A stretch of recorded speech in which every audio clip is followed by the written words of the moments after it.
This is a person without hair. You can either add a few hairs here.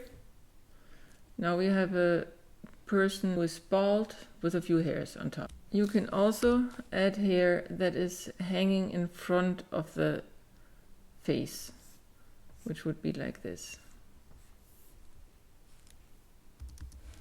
Or it can be curly. So this totally works. You can also take this person, erase this part here, make it a little bigger. Can you see the difference?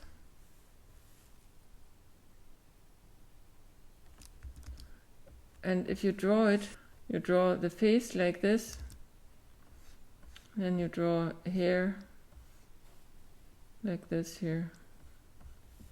And the hair is a little bigger than the U shape here for the face. Again, you draw a U shape,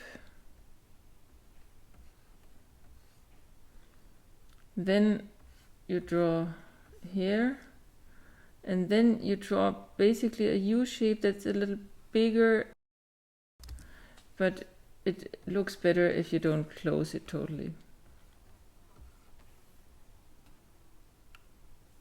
Like this.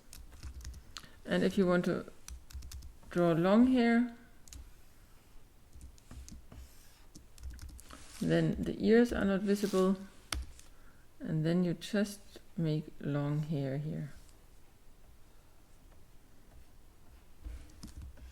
This is how it's done.